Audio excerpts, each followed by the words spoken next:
Dwan, if you think you had the best hand pre-flop, obviously you're loving your hand now, right? It's true, but if you're up against a pocket pair, you've got less chances to improve. 8-6. The bet is 8,600.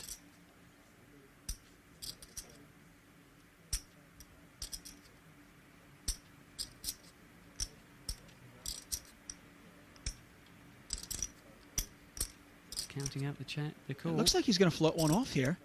Either A, he thinks he has the best hand, or maybe he thinks he can take it away on the turn. Well, we're about to find out.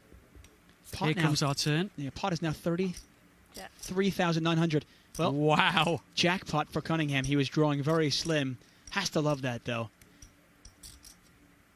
Check. Now it's Tom Dwan who's desperate for a king. 6 would still be a split pot.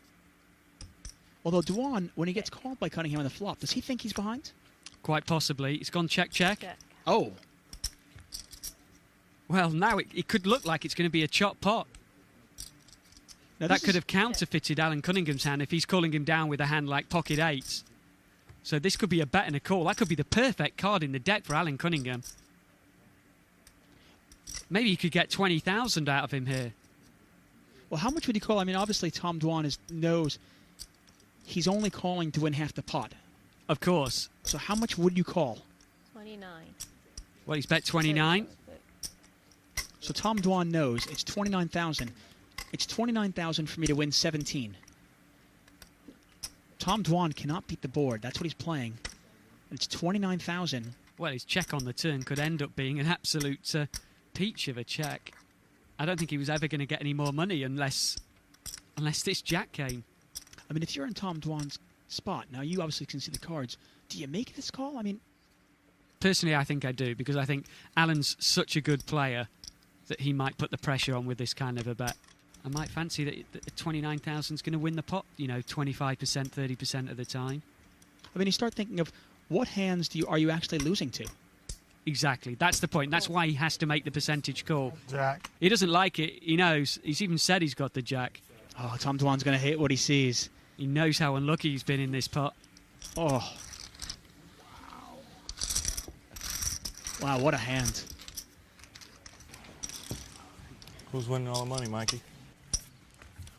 I mean, you start thinking about what hands Tom Dwan actually loses to, and you go, okay, well, I lose to queens, kings, aces, and Or a some sort of a six. jack or a 6, and that's it. Yeah, exactly. I think that's why he has to make the percentage call. If you think Alan Cunningham's going to make that bet more often than not in that spot, which I think he is, because it is a good percentage bet, I think he has to make the call. And back at the table here, we have Phil Ivey rejoining.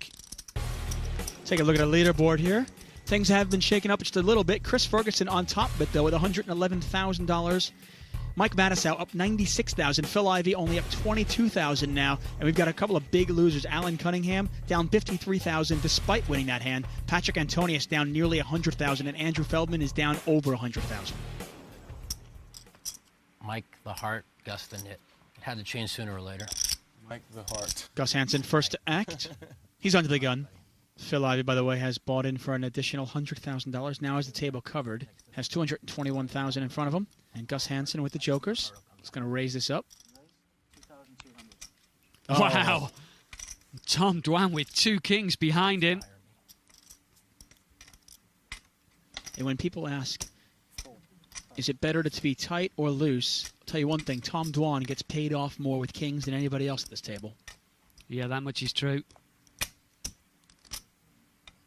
Well, pair of jacks, pair of kings. Andrew Feldman come in here with the weak ace. No, he's out the way. 7-6 for Chris.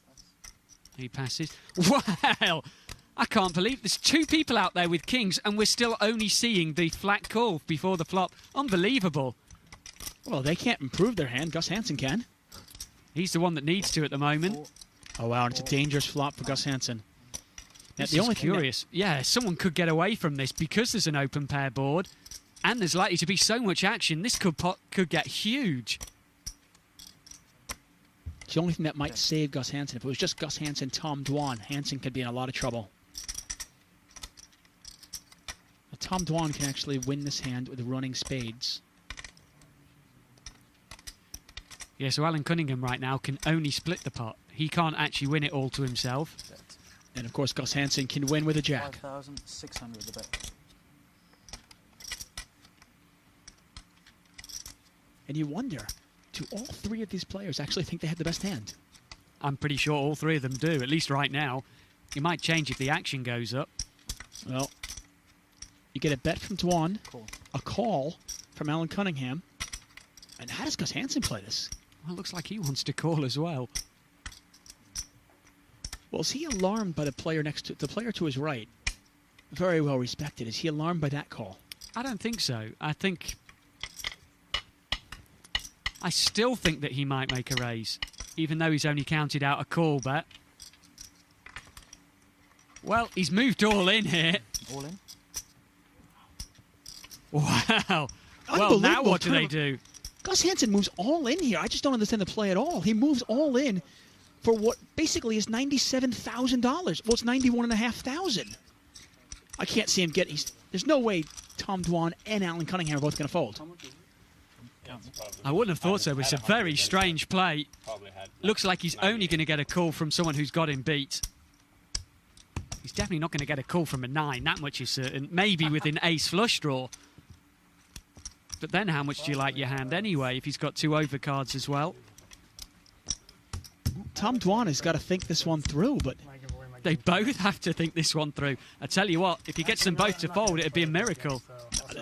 There's no way both players are going to fold. When Tom Dwan calls this, though, does Alan Cunningham overcall? I think that's the problem. And that's exactly what happened. Tom Dwan does call, Alan Cunningham folds. And this pot is now over $200,000. It's the biggest pot of the $1 million cash game. And Gus Hansen needs a jack, and only a jack. You never, like you just said, I'm never going to play it like that. Well, I do want a picture Well, card. not this game. Deuce of hearts on the turn, 1 card. Gus Hansen with only a 5% chance of winning this pot. He needs a jack and only a jack.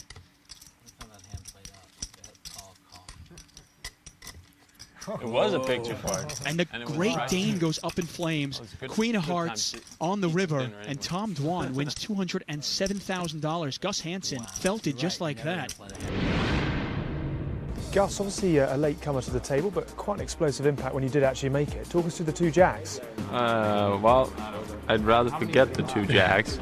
Obviously, I lost my. I bought in for 100,000. I lost my buy-in there in the first round. Basically, I opened in first position. This time I have 2 jacks. Tom Dwan calls, which doesn't mean too much. He can have a 7-6 suited. He can have an ace-5. He can have lots of things. Alan Cunningham calls in the blind. Flop comes 9-4-4 with 2 spades. I decided to check this one. Bet. Alan Cunningham called. And basically, I'm not going to fold my 2 jacks on the 9-4-4 board. And I decided, you know what? I don't want to see a spade on the turn. I think there's a very good chance my 2 jacks are ahead.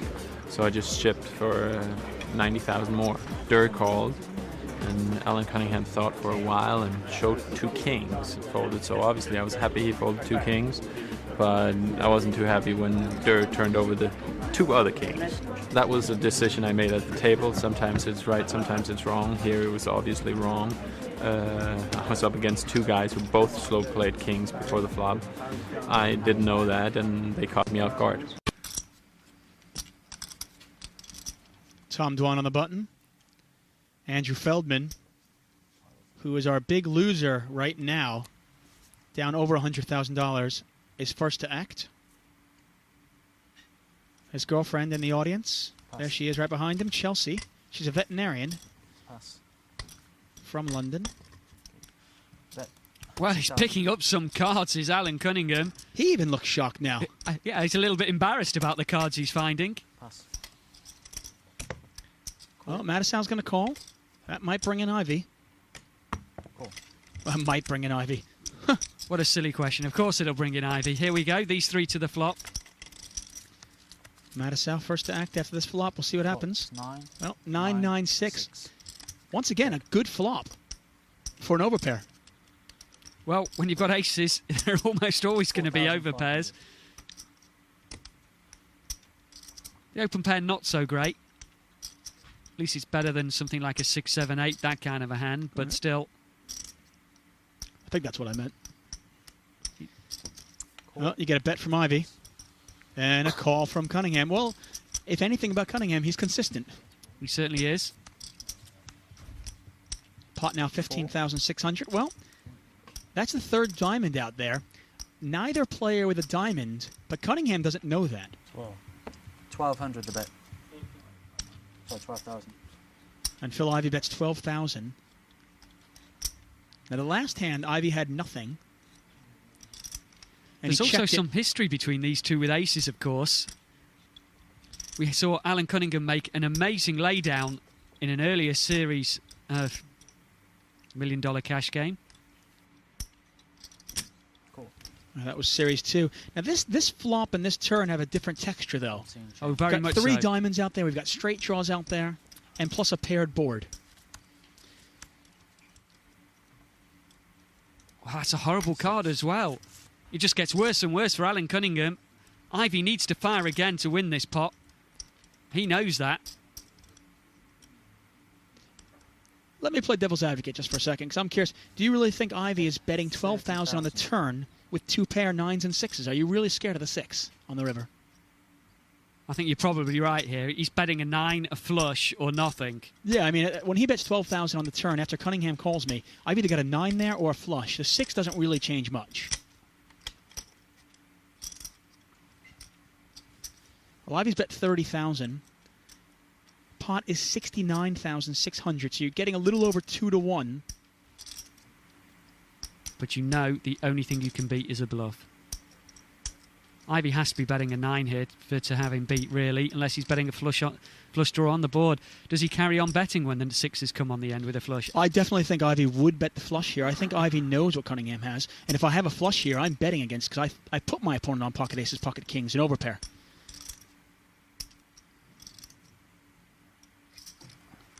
Of course, Alan also knows that Ivey knows that he laid down aces in Series 2.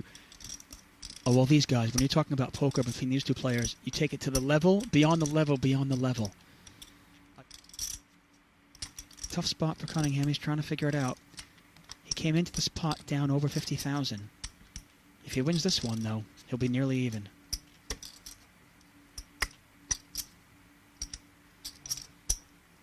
Well, we know he can lay him down. Can he make the call too?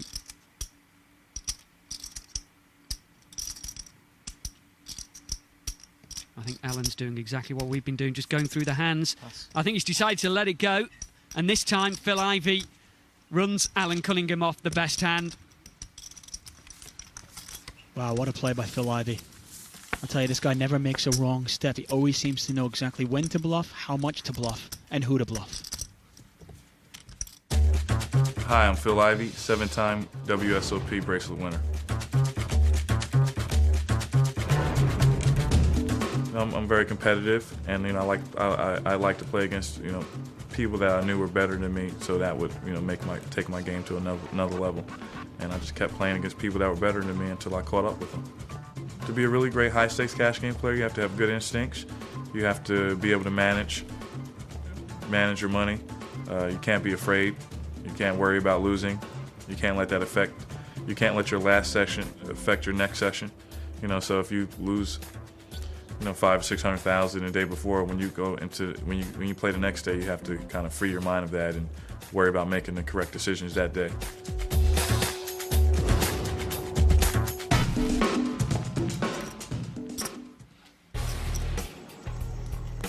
Phil Ivey now up 34,900. Tom Dwan, our big leader, though, he is up $121,400. Remember, the person with the biggest profit wins the trophy and wins $1 Million Cash Game Season 4.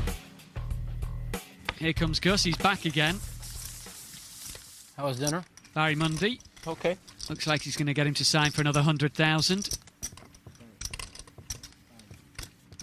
What a lineup we've got here. Cunningham, Hansen, Ivey, Tom Dwan, Matusow. Ferguson up $114,000 today. Silly table. This is Season 4 of the FiltTiltPoker.net $1 Million Cash Game. Not much going right for Alan Cunningham so far. Down 73,000. Cool. Over to Tom Dwan. And the cards don't matter. Tom Dwan needs no excuse to put his chips in the pot. Cool. Matusow Cool. going to call on the button as well. Ivey going to see a flop. Check.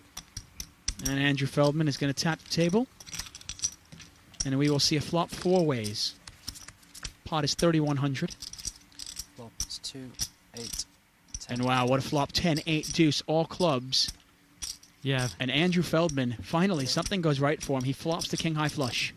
And Matusow has flopped the queen high flush. Yeah, we're definitely going to see some action in this one. And Mike is going to be talking about this hand for a while. 3,500. And I love it. Andrew Feldman comes out and bets right away. He's going to start building this pot up. And he might even get some action off Tom Dwan as well. This is just absolutely perfect. Well, Tom Dwan here, open-ended with the 9 of clubs as well. Cool. And the last time Mike's only saving grace is if he plays this one slow. If he just flat calls and another club comes, he could get away from it. No, Raise to 12,000. No, there's no way. I don't blame him either for doing this, to be honest. This is just going to be one of those coups where Mike Matusow is going to be unlucky and Andrew Feldman's going to be lucky. Yeah, there's no way he's getting away from this one. Matusow raises it up to 12,000. And last time Andrew Feldman and Mike Matusow got into a battle, both players had pocket aces. This time Andrew Feldman's got the best of it. Feldman, by the way, 91,000 at the start of this hand. And it wouldn't surprise me if it all went in.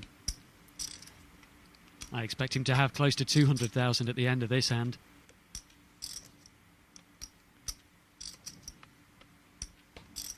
And once Feldman calls or raises this, it kind of gives Tom Dwan a reason to fold.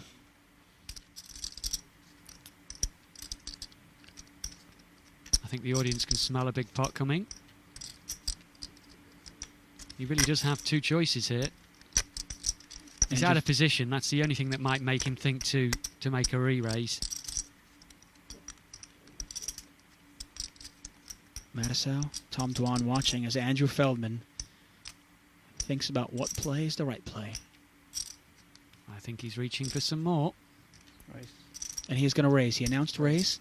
Just question, how much is he going to raise it up to?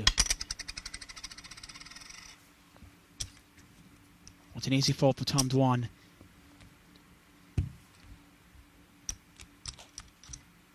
So the dealer's just checking to see how much more the raise is. Pass. I think Matusow's just going to move in here. How much? You got 25,500. Playing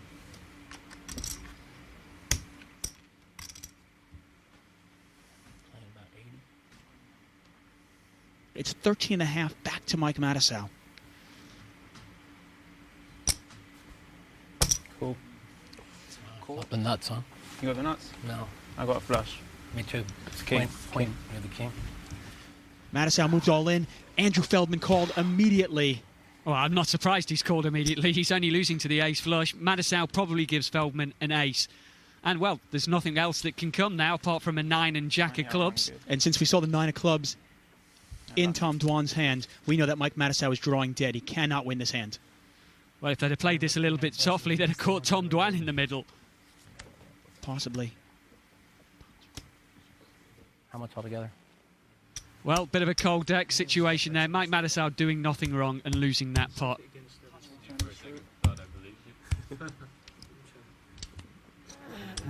$200,000 going for Andrew Feldman. You couldn't stand it.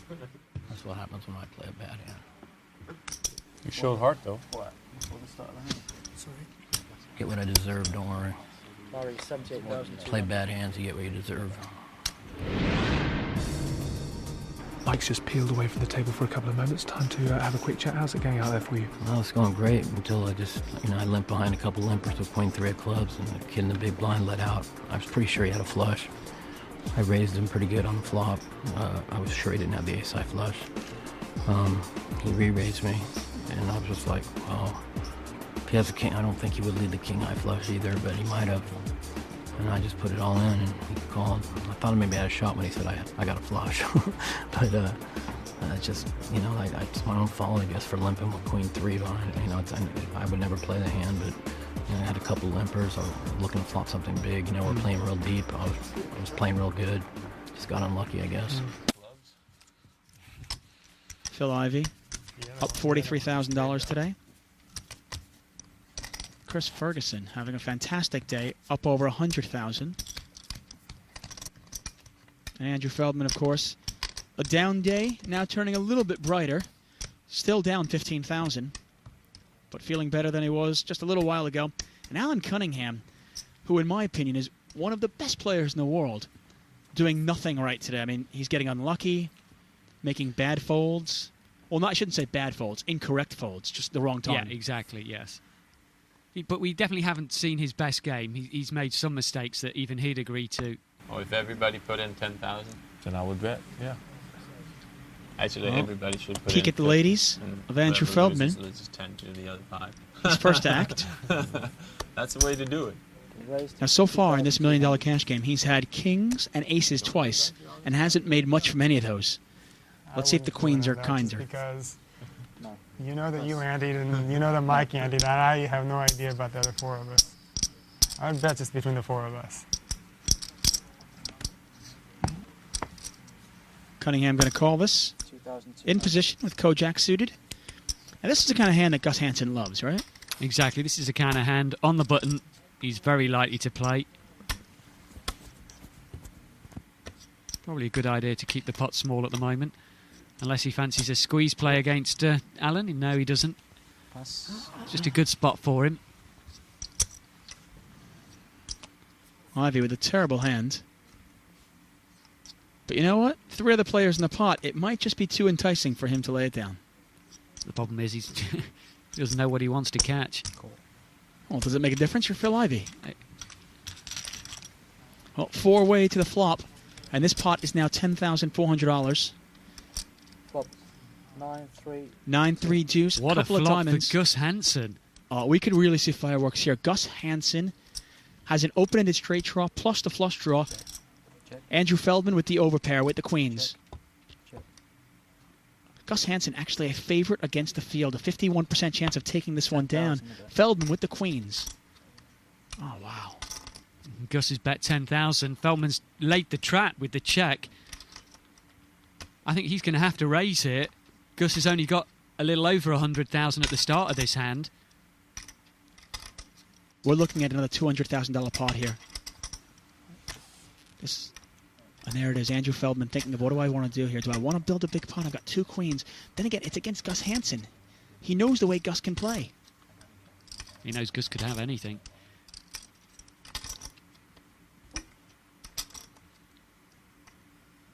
Oh, wow. Yeah, he's reached down to the black chips. They're the 25,000ers.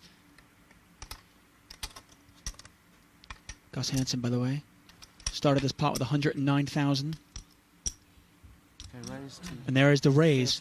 31,000 total. Cunningham going to get out of the way, and Gus Hansen almost definitely. Pass. Do you move all in here? Well, the only hand you're in really bad shape against is a nut flush draw. And even then you've got some outs. As long as it's not the ace-3 of diamonds. Right, even if it's the ace-3 of diamonds, a 4 or 5 are good. Yeah, exactly. There just isn't a hand you're in really, really bad shape against. I think he has to make the play. I think he knows he's up in trouble. Maybe he calls to see there's not a board pair. But I don't even know if I like that.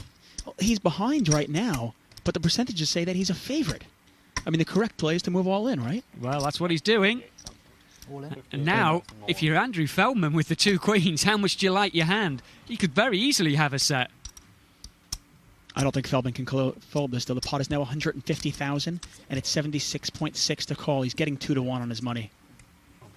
As badly as I thought Gus played the pocket jacks, I think Gus has played this hand very well. I have to say, I don't think there was much decision in the way he's played it, admittedly. Everybody on their feet. Pot is 150,000, and it's another 73,000 to call. I think he's not going to like it, but I think he's going to call. Well, you know, you're either